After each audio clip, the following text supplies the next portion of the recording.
तो आपको बता दें कि लोगों के रिएक्शन भी सामने आना शुरू हो गए हैं। पॉलिटिकल रिएक्शन है। वोटों की गिनती शुरू होगी सुबह 8 बजे से, लेकिन उससे पहले की जो तस्वीरें हैं, उससे पहले की जो हलचल है वो अब तक हम पहुंचा रही हैं। बिहार का चुनाव दिलचस्प मोड़ पर जहां खत्म हुआ था, अब नतीजों के साथ मुकम्मल होने जा रहा है। बिहार में किसकी सरकार इस बार नीतीश एक बार फिर से बिहार में बाहर ला पाएंगे या फिर तेजस्वी के ऊपर आवाम ने भरोसा किया है? युवा चेहरा है तेजस्वी यादव। बिल्कुल दुरुस्त कहा, और जो वादे किए गए थे वो भी खूब भुनाए गए हैं। युवाओं के बीच पहुंचने के लिए नौकरी देने की बात की गई, दूसरी तरफ कहा गया पलायन रोक लिया जाएगा, और उसका असर भी साफ तौर पर वोटिंग पर देखने को मिला। अगर दोनों फेजेस की बात की जाए, उसे समझा जाए तो कुल वोटिंग 67% बिहार में दर्ज की गई है। पहले फेज में 65% वोटिंग हुई है, दूसरे फेज में 69% वोटिंग हुई है।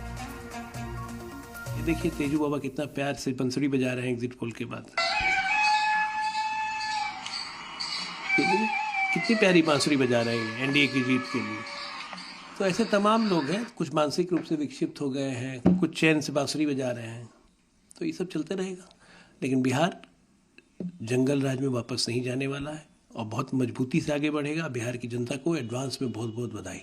लेकिन तेजस्वी यादव कह रहे हैं कि वो 18 तारीख को शपथ लेने जा रहे हैं। अब देखिए, हम जानते हैं कि सरकार बनने के बाद हमें स्वास्थ्य का बजट बढ़ाना पड़ेगा। 6 जिले में एक मानसिक अस्पताल देना पड़ेगा। बड़ा राज्य है बिहार ना, तो 6 जिलों पे एक मानसिक अस्पताल देंगे, क्योंकि लोगों को दिन में तारे दिख रहे हैं, गफलत हो जा रही है, हेलुसिनेशन हो जा रहा है। तो इस सब का उपाय भी तो करना पड़ेगा। जिम्मेदारी तो हमारी है, अगर हम सरकार में रहेंगे तो करेंगे, हम यकीन मानिए।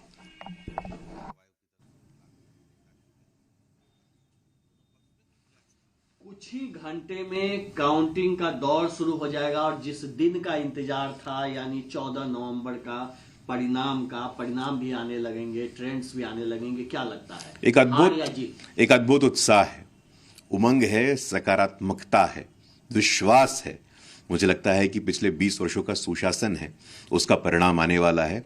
और एनडीए, नेशनल डेमोक्रेटिक अलायंस, प्रधानमंत्री जी ने संकल्प लिया था, लाल किले के प्राचीर के संकल्प की नींव की पहली ईंट विकसित भारत 2047 के लिए विकसित बिहार तैयार होगा।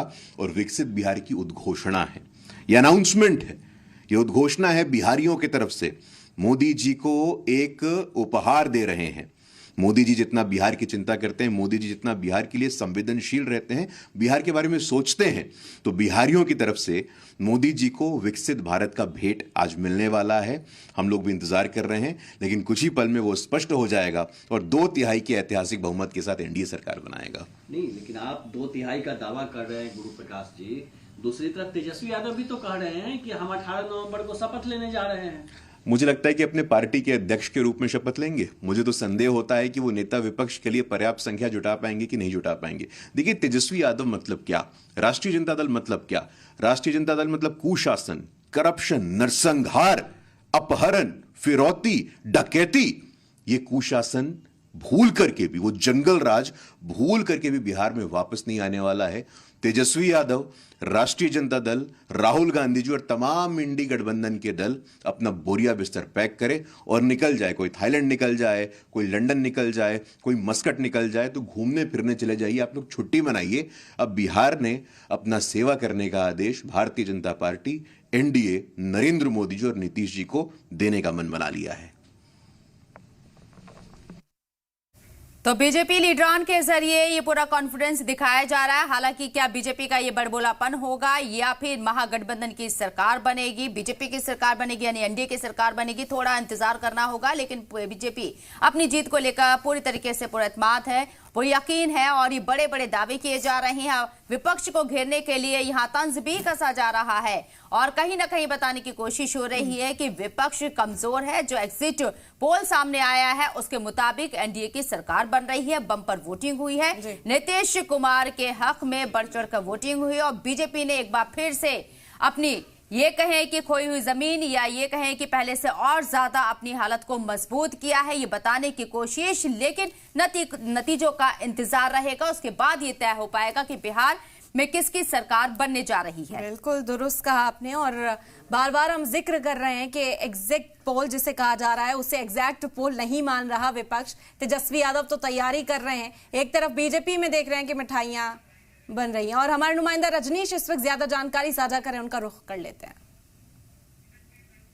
है और इसी तरीके से अलग अलग जो विधानसभा क्षेत्र हैं उनके पोस्टल बैलेट को अंदर ले जाया जा रहा है। 8 बजे से सबसे पहले पोस्टल बैलेट की गिनती होगी और उसके बाद फिर 8:30 बजे से ईवीएम की गिनती होगी। तो लिहाजा पोस्टल बैलेट को जो ट्रेजरी में रखा जाता है वहां से लाया जा रहा है